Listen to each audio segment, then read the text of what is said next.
आप सुन रहे हैं विविध भारती राष्ट्रीय सेवा, देश की सुरीली धड़कन। सखी सहेली कार्यक्रम के लिए कीजिए बस थोड़ा सा इंतजार।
सभी सखियों, सहेलियों और सखाओं को रेडियो सखी ममता सिंह का नमस्कार। नेहा, आपको भी हमारा नमस्कार। आपको भी नमस्कार और साथ ही सारे श्रोताओं को भी नेहा अगरकर देसाई का नमस्कार और नवरात्रि की ढेर सारी शुभकामनाएं सभी श्रोताओं को। बिल्कुल, शारदीय नवरात्रि का दूसरा दिन है आज। तो इसी विषय पर हम बात करेंगे और श्रोताओं से भी कहेंगे कि वो नवरात्रि को कैसे मनाते हैं, नवरात्रि के 9 दिन क्या करते हैं, गरबा खेलते हैं, पूजा करते हैं, उपवास रखते हैं। हाँ, तो ये सारी बातें बताएंगे। दरअसल नेहा, नवरात्रि के पर्व के पीछे क्या भावना है कि थोड़ी तपस्या, थोड़ा तप और शक्ति। हम कहते हैं ना कि महिलाओं को शक्ति रूपा माना जाता है। बिल्कुल, देवी जो शक्ति रूपा है, देवी शक्ति की देवी मानी जाती हैं। तो जब हम शक्ति की उपासना करते हैं तो वो जो महिलाएं हैं उन्हें भी शक्ति स्वरूपा मान लेना चाहिए और महिलाओं के भीतर जो शक्ति है उसका सही उपयोग करना चाहिए। बिल्कुल सही कहा आपने। और इसके साथ ही आज हम बातचीत करेंगे शक्तिपीठ वैष्णो देवी मंदिर के बारे में। जानकारी देंगे अपने श्रोताओं को और साथ ही श्रोता भी इनसे जुड़ी अपनी कुछ यादें हो, आप कभी वैष्णो देवी मंदिर गए हो, आपका अनुभव कैसा रहा हो, ये आप हमसे साझा कर सकते हैं। और इसके अलावा सखी विशेष के अंतर्गत विंग कमांडर व्योमिका सिंह के बारे में हम जानकारी देंगे। और एक बड़ी अलग सी भाषा है, संकेत की भाषा। कई बार हम कहते हैं ना कि आंखों से जो भाषा बोली जाती है वो बड़ी जल्दी समझ में आती है। और जैसे अभी भी माइक्रोफोन से पहले आपने कहा ना कि आज तो आप हमसे कुछ नाराज तो नहीं है। आपकी आंखें पढ़ ली मैंने। लेकिन वो गलत पढ़ा ना, कई बार गलत भी पढ़ लेते हैं और हम खिलखिला के हंसते हैं, एक दूसरे से मुस्कुराहट बांटने लगे।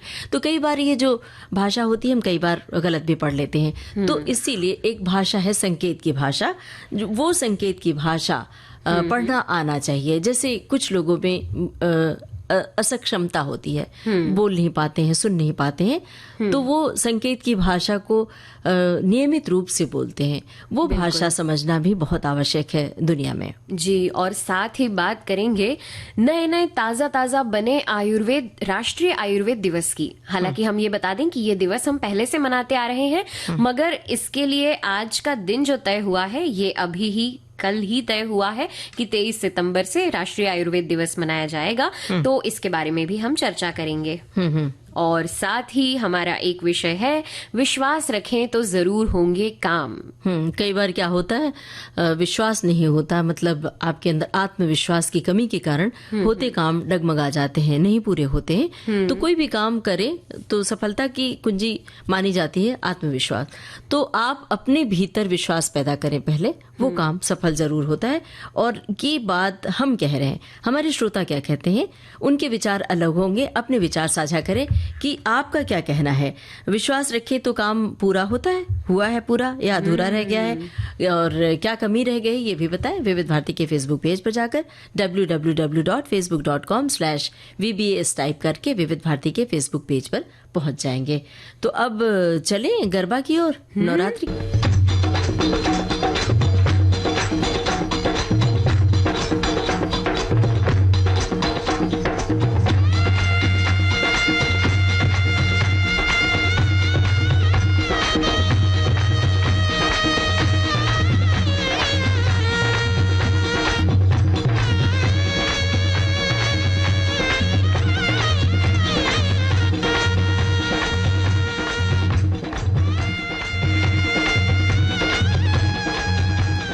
नेहा ये ट्यून सुन रही है ना, इसके बगैर कोई भी गरबा पूरा नहीं होता है। हर गरबे में मेरे तो पैर थिरक रहे हैं अभी भी। ये गाना जरूर बजता है।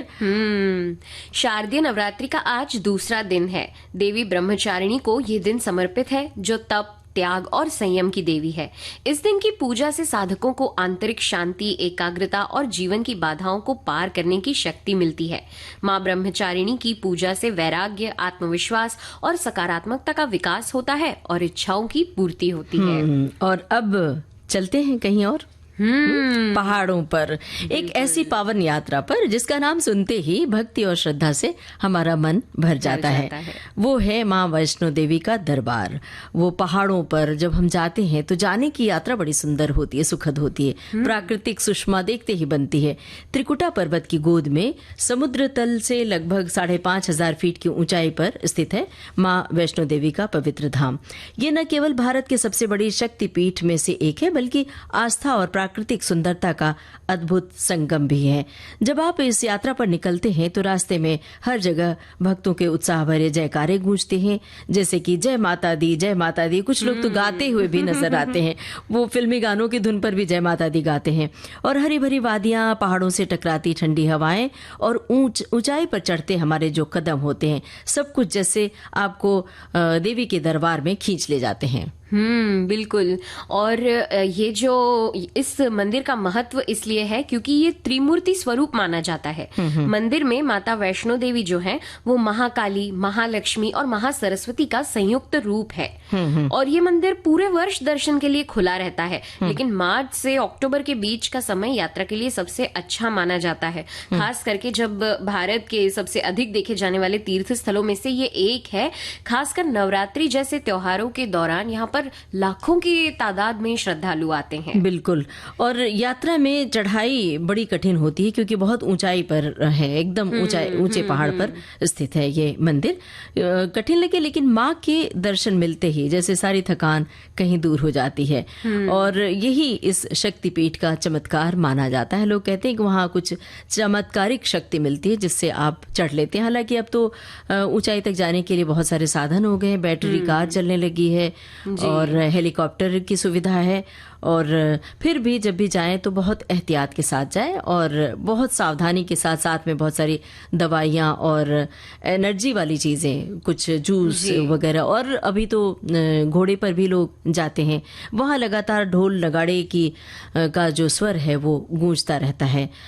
अगर हम श्रोताओं से यही कहेंगे कि अगर जीवन में कभी मौका मिले तो माँ वैष्णो देवी के दर्शन करने जाएं और साथ में वहाँ जो कुदरती सुंदरता है, प्राकृतिक सुंदरता है, उसे भी देखते हैं और उस सुंदरता को भी आंखों में भर ले आए। और वहाँ जाने का एक मकसद और रहता है कि आपके अंदर कितनी शक्ति है, कितनी ताकत है कि पहाड़ पर चढ़ लेते हैं और पहाड़ पर जाने में आपको कैसा महसूस होता है।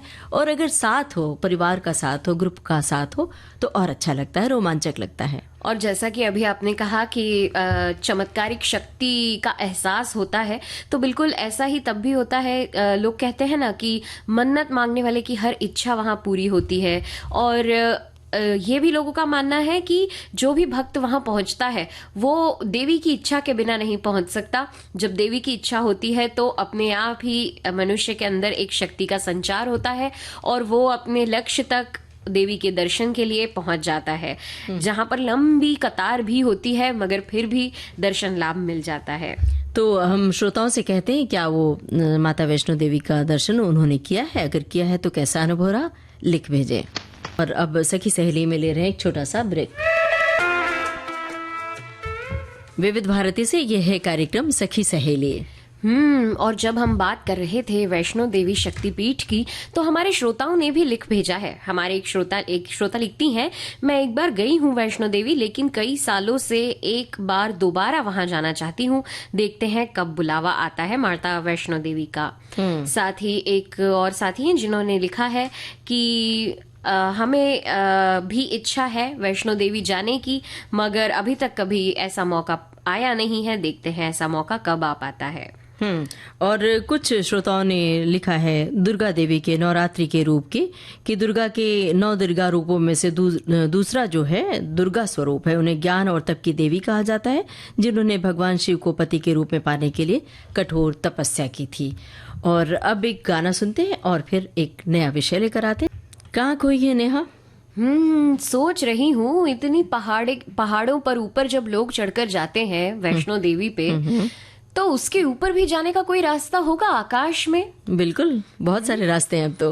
अब सीधे प्लेन में बैठिए और चली जाइए ऊंचाई पर, इतनी ऊंचाई पर कि जहां से देखने का तो कोई रास्ता है ही नहीं। मतलब खिड़की के पार आप देख सकते हैं वहां से, लेकिन एक समय के बाद शून्य बादल नजर आता है और कुछ नजर नहीं आता। जब लेकिन प्लेन लैंड करने लगती है तब शहर नजर आता है, तो उसका भी अलग अनुभव होता है, लगता है कि अब मजा होता है। और ऐसे ही पर कैसे जाते हैं और कौन लोग हैं वो जो हमें ऊंचाई तक पहुंचाते हैं, ये भी तो मन में कौंधता है ना ये सवाल। हमारी वायु सेना जो कि हमेशा ही एक ऊंचाई पर जाकर जब विजय हासिल करते हैं तो उसकी एक अलग ही प्रसन्नता होती है। और बस इसी संबंध में हम बात करने वाले हैं आज, खास करके जब हम अपने देश की सुरक्षा की बात करते हैं और जब कभी युद्ध का मौका आता है तब हम जरूर याद करते हैं ऐसे लोगों को। लेकिन कुछ नाम ऐसे हैं जिन्होंने अपने क्षेत्र में अपना नाम लहराया है, उनके नाम का परचम लहराया है और उन्होंने अपना नाम लिख दिया है। तो बस ऐसी ही है हमारी विंग कमांडर व्योमिका सिंह, जो सखी विशेष के अंतर्गत जिनका हम जिक्र कर रहे हैं। जी, भारतीय वायुसेना में एक अधिकारी हैं ये, जो फ्लाइंग ब्रांच में हेलीकॉप्टर पायलट के रूप में कार्यरत है। उन्होंने पहलगाम आतंकी हमले के बाद पाकिस्तान और पाकिस्तान के कब्जे वाले कश्मीर यानी कि पीओके में आतंकवादी ढांचे को निशाना बनाने वाले सैन्य अभियान 2025 में ऑपरेशन सिंदूर के लिए मीडिया ब्रीफिंग का सह नेतृत्व किया। बता दें कि व्योमिका सिंह का जन्म लखनऊ में हुआ था और जैसा कि उनका नाम है व्योमिका, आकाश की पुत्री, बिल्कुल वैसे ही तो उनके पायलट बनने के करियर से मेल भी खाता है। उन्होंने अपने स्कूल और कॉलेज के दिनों में राष्ट्रीय कैडेट कोर यानी एनसीसी में भाग लिया था। व्योमिका सिंह ने इंजीनियरिंग में स्नातक डिग्री प्राप्त की और 18 दिसंबर 2004 को भारतीय वायुसेना की फ्लाइंग ब्रांच में हेलीकॉप्टर पायलट के रूप में वे नियुक्त हुई और उन्होंने जम्मू कश्मीर और पूर्वोत्तर भारत जैसे इलाकों में चेतक और चीता हेलीकॉप्टरों का संचालन करते हुए 2500 से ज्यादा उड़ान भरने का रिकॉर्ड कायम किया। क्या बात है। उनके शुरुआती कामों में टोही, सैन्य परिवहन और बचाव मिशन शामिल थे। नवंबर 2020 में उन्होंने अरुणाचल प्रदेश में एक बचाव अभियान का भी नेतृत्व किया, जिसमें दूर दराज के इलाकों में हवाई सहायता प्रदान की गई। 18 दिसंबर 2019 को व्योमिका सिंह को फ्लाइंग ब्रांच में स्थायी कमीशन प्राप्त हुआ, जिससे उन्हें दीर्घकालिक क्षमता में सेवा जारी रखने की अनुमति मिली। और 2021 में व्योमिका भारत की स्वतंत्रता के 75 बरस पूरे होने के उपलक्ष्य में मनाए जा रहे आजादी के अमृत महोत्सव समारोह के हिस्से के रूप में हिमाचल प्रदेश में 3 सेनाओं की महिला पर्वतारोहण अभियान में व्योमिका ने भाग लिया और इस अभियान को वायुसेना प्रमुख ने मान्यता भी दी। और इसके अलावा फिर ऑपरेशन सिंदूर के बारे में तो हम सभी जानते ही हैं। 7 मई 2025 को व्योमिका सिंह ने नई दिल्ली में कर्नल सोफिया कुरैशी और विदेश सचिव विक्रम मिस्री के साथ ऑपरेशन सिंदूर के बारे में विस्तार से मीडिया ब्रीफिंग की। और इन्हें कई पुरस्कार भी दिए गए और इनके माता पिता ने भी इनके बारे में काफी कुछ बताया तारीफ में कि बहुत ही जुझारू और जुनूनी है ये। बिल्कुल, सिंह ने अपने परिवार में सशस्त्र बलों में शामिल होने वाली पहली महिला थी। एक साक्षात्कार में उनके माता पिता श्री RS निम और श्रीमती करुणा सिंह ने बताया कि उनकी शादी भारतीय वायुसेना के एक अधिकारी से हुई है और उन्होंने दिल्ली के एक कॉलेज से पढ़ाई की है। इस तरह उन्होंने अपनी बेटी के बारे में बताया और इस तरह के इसमें जाना, फील्ड में जाना और अपना नाम का परचम लहराना कोई आम बात नहीं है।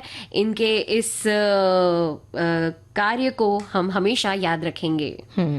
तो ये हम सब के लिए मिसाल है व्योमिका। अब एक छोटा सा ब्रेक लेते हैं और फिर और मुद्दे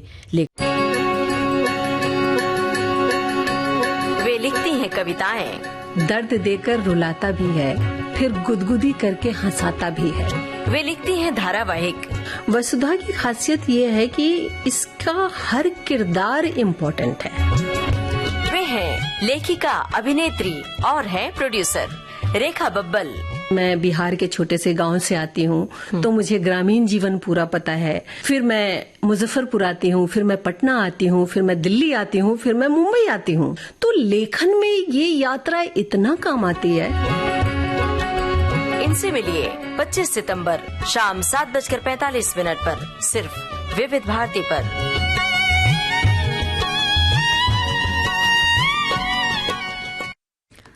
विविध भारती से ये है कार्यक्रम सखी सहेली, और नेहा एक गाना सुनते हैं फिर और बातें करते हैं। बिल्कुल। तो अब विश्वास है ना? बिल्कुल। किस बात का? आप पर। और खुद पर नहीं, खुद पर भी। खुद पर विश्वास होना बहुत जरूरी है। बिल्कुल। कि अगर खुद पर विश्वास होगा तभी हम आगे बढ़ सकेंगे, और जीवन में आगे बढ़ने के लिए मेहनत करना जरूरी है, लेकिन मेहनत के साथ साथ खुद पर भरोसा होना बहुत जरूरी है कि ये काम हम कर ले जाएंगे। कई बार हमने घरों में देखा है कि जो लोग, जैसे खास तौर से जो स्टूडेंट्स है, छात्र हैं, हाँ। उनसे माता पिता अक्सर यही कहते हैं कि तुम ये काम नहीं कर पाओगे। अरे तुमने इतनी कम पढ़ाई की है, तुम क्या करोगे? तुम तो बस छोटी मोटी नौकरी कर लोगे, बस रह जाओगे। लेकिन उन्हीं में बहुत सारे बच्चे ऐसे होते हैं जो कहते हैं कि नहीं, हम सब कुछ कर लेंगे, वो जो हम करना चाहते हैं। तो ये जो भीतर का विश्वास होता है ना, यही आगे बढ़ा देता है। और ऐसे किसी को कहना भी नहीं चाहिए कि तुम ये काम नहीं कर पाओगे, बल्कि उल्टा ये कहना चाहिए कि अरे तुम्हारे अंदर तो बहुत टैलेंट है, तुम कर सकती हो, तुम कर सकते हो। बिल्कुल। विश्वास जो है व्यक्ति के अंदर एक अदृश्य शक्ति की तरह काम करता है। इंसान जब खुद पर भरोसा रखता है तो वो अपनी सीमाओं को भी लांघ जाता है। कई बार ऐसा होता है कि हमें पता ही नहीं होता कि हमारी सीमा कहाँ तक है। हमें अपनी शक्तियों का, अपने क्षमताओं का एहसास नहीं होता। इसलिए हम कई बार कोई अगर कहता है तो कभी कभी निराश भी हो जाते हैं कि हाँ, हम ये नहीं कर पाएंगे। लेकिन जब हम खुद पर विश्वास रखते हैं तो हम उस काम में जरूर कामयाब होते हैं। बिल्कुल। और विश्वास का सीधा संबंध मानसिक शक्ति से है। उसमें जरूरत नहीं है आपको शारीरिक शक्ति हो, बड़े मोटे ताजे हट्टे कट्टे लोग हों जो अच्छा काम कर ले जाए, ऐसा जरूरी नहीं होता है। दुबले पतले बहुत कम कद काठी के लोग भी बहुत बड़े बड़े काम कर ले जाते हैं। तो इसलिए खुद पर भरोसा रखना बहुत जरूरी है। और जो भीतर का डर है वो आपको नकारात्मक बनाती है। और कुछ लोगों की आदत होती है, आदतन शुरुआत ही यहीं से करते हैं, अरे बाप रे इतना बड़ा काम, ओफ ये तो हमसे नहीं होगा, अरे हमारे पास वक्त नहीं, ये नहीं हो पाएगा। तो यहीं से गड़बड़ी शुरू हो जाती है। आप पहले काम को देखिए और कहिए कि हाँ ये ठीक है, हो जाएगा। जैसे दफ्तर में अक्सर होता है कि मान लीजिए 10 लोग काम कर रहे हैं, वही एक ही तरह के 10 लोग काम करते हैं। कोई एक आपका जो बॉस होता है, कोई कहता है कि ये काम करना है, उसमें से 2-3 लोग ऐसे होते हैं हाँ ठीक है हो जाएगा, और वहीं पर 4-5 लोग ऐसे होते हैं जो कहते हैं अरे बाप रे इतना काम करना पड़ेगा। और इसी तरह घर में भी होता है। बड़े परिवार में कुछ लोग बहुत सारा काम कर ले जाते हैं कि अरे ठीक है कर लेंगे, लेकिन कुछ लोग अरे मेरे तो सिर में दर्द होने लगेगा, मेरे पैर में दर्द होने लगेगा। तो ये जो नकारात्मक आपकी टेंडेंसी है, इससे दूर हटना चाहिए। बल्कि मन में एक बार आप कहिए कि हाँ हम कर ले जाएंगे, देखिए आपका काम। और ये भी कई बार देखने आता है ममता जी, हम लोग ये देखते हैं कि जैसे कई बार जो डॉक्टर होता है, मान लीजिए हम डॉक्टर के पास जाते हैं किसी समस्या को लेकर, तो वो भी हमें कुछ दवाइयां देता है और उसके बाद कहता है कि जब दवाइयां लो तो विश्वास रख के लो कि ये दवाइयां तुम पर काम करेंगी। जब आप विश्वास रख के उन दवाओं को लेते हैं तो अपने आप आपको उन दवाओं का लाभ मिलता है। मगर यदि विश्वास ही नहीं रखेंगे तो वो दवाएं भी आप पर काम नहीं करेंगी। और ऐसा ही एक किस्सा मैं आपको बताना चाहूंगी और हमारे श्रोताओं को भी, कि जब हम छोटे होते थे तो हमारी दादी हमें ना ऐसे भगवान की भभूति दे देती थी और कहती थी ये तुम लगा के जाना एग्जाम में, देखना तुम्हारा पेपर बहुत अच्छा जाएगा। तो वाकई में जब हम वो भभूति लगा के जाते थे तो हमारा पेपर बहुत अच्छा जाता था, अच्छे मार्क्स आते थे। फिर जब थोड़े बड़े हुए तब दादी ने बताया कि ये तो बस हम तुम्हारे दिमाग के साथ खेलते थे, कि तुम्हें हम बता देते थे, अब चूंकि तुम्हारा भगवान पे पूरा विश्वास है इसलिए तुम जब भभूति लगा के जाओगे तो उस विश्वास के साथ तुम्हें फल भी वैसा ही मिलेगा। नेहा, यहाँ पर अब समय बदल गया है और बहुत ही वैज्ञानिक समय है, तो यहाँ पर बहुत सारी बातें वैज्ञानिक और तथ्यपरक होती हैं। तो यहाँ दादी का विश्वास कभी तोड़ना नहीं चाहिए, उन्होंने भभूत लगा लेना चाहिए, लेकिन साथ में बहुत पढ़ाई करनी पड़ती है। प्रतिस्पर्धा का दौर है, इसमें अगर मेहनत नहीं की, पढ़ाई नहीं की, तो पहले के ज़माने की तरह कि हाँ भभूत लगा लिया और एग्ज़ाम अच्छा हो जाएगा, ऐसा नहीं है। आपको जो पढ़ाई है, जो आपका पाठ्यक्रम है, उसको घोट के पी लेना पड़ेगा, तभी आप प्रतियोगिता में शामिल हो पाओगे। और एक हमारी जो सखी हैं, इन्होंने लिखा है कि विश्वास और अविश्वास एक ही सिक्के के दो पहलू की तरह हैं। अक्सर हम कुछ नया करने से पहले बहुत सोचते हैं कि पता नहीं इस कार्य में हम सफल होंगे या नहीं। अपने आसपास वालों से भी थोड़ा सजग रहना पड़ता है कि अमुक कार्य के असफल होने से यही नजदीकी लोग कल को हमारा मजाक बनाएंगे। दुनिया में हर समय कहीं कुछ ऐसा घटता है जो बदल देता है जिंदगियां। तो कोई भी कार्य शुरू करने से पहले एक बार आईने में अपना चेहरा देखें और खुद को एक पुरसुकून वाली मुस्कान दें और विश्वास रखें कि आप जो भी कार्य करने जा रहे हैं उसमें जरूर सफल होंगे। और जो हम बात करते हैं कि जब ईश्वर की आराधना करते हैं तो वहां भी यही है कि कर्म करें। गीता में क्या लिखा गया है? गीता में कर्म का ही उपदेश दिया गया है कि आप जैसा कर्म करेंगे फल वैसा ही मिलेगा। बिल्कुल। साथ ही ऐसे ही एक बार किसी साक्षात्कार के दौरान एक डॉक्टर ने बताया था, बोले हमारे पास एक ऐसा पेशेंट आया था जो फुल बॉडी पैरालाइज थी, सिर्फ बोल सकता था, सिर्फ चेहरे के हाव भाव हो सकते थे, बाकी पूरे शरीर पे लकवा था। वहां और भी ऐसे मरीज थे जिन्हें हाथ में या पैर में लकवा था, मगर वो निराश थे। लेकिन ये जो व्यक्ति था, ये फुल बॉडी पैरालाइज्ड होने के बावजूद बड़ा सकारात्मक था, बड़ी अच्छी बातें करता था, हंसता खेलता था, और वो बताता था कि मुझे पूरा विश्वास है कि मैं ठीक हो जाऊंगा एक दिन। और वाकई में जितनी जल्दी, वो डॉक्टर ने बताया कि जितनी जल्दी ये बाकी लोग नहीं ठीक हुए, उतनी जल्दी वो पूरी तरह ठीक होकर और अपने घर लौट गए हंसी खुशी। तो यही है कि जब हम किसी चीज में विश्वास रखते हैं तो फिर उसके पीछे कोई कारण नहीं होता, फिर वो हमारे मन की ऊर्जा होती है जो हमें सकारात्मकता देती है और हमारे काम पूरे होते हैं। बिल्कुल। अब एक गाना सुन ले यहाँ पर। बिल्कुल। हम बात कर रहे थे नेहा विश्वास की, है ना?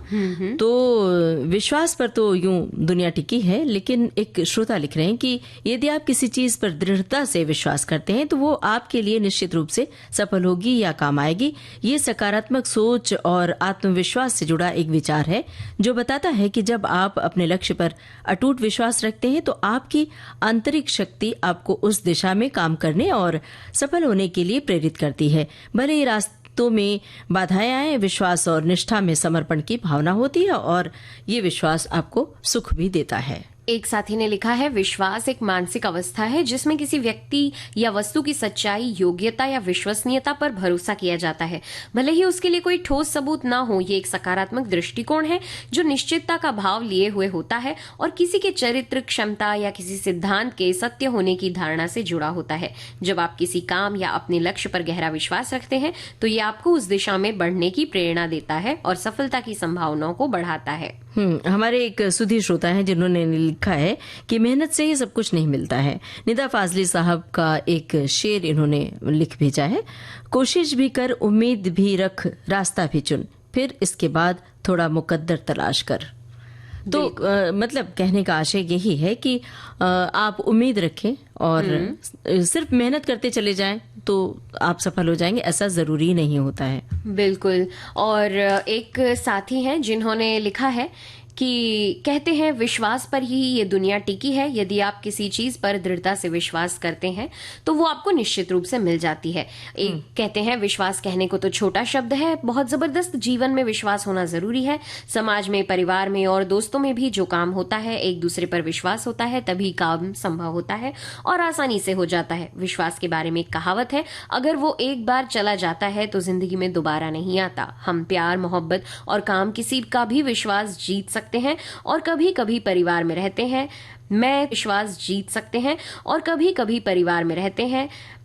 मुझे तेरे पर विश्वास नहीं है, दूसरे शब्दों में भरोसा नहीं है, इसलिए विश्वास होना जरूरी है। बिल्कुल सही बात है। अगर एक बार आपका भरोसा टूटता है तो जल्दी भरोसा बनाने में बहुत समय लग जाता है। इसलिए रिश्तों में विश्वास तो बहुत जरूरी है। कई बार कई घरों में हमने देखा है कि एक दूसरे पर विश्वास नहीं होता है, मतलब झूठ बोलना या फिर बात बात में इस मुद्दे को लेकर तकरार हो जाती है, और ये एक अलग विषय है। हम कभी फिर तफसील से इस विषय में बात करेंगे कि जब विश्वास टूटता है तब क्या कुछ होता है। फिलहाल एक गाना सुनते हैं। क्या इशारे कर रही हैं आप मुझे?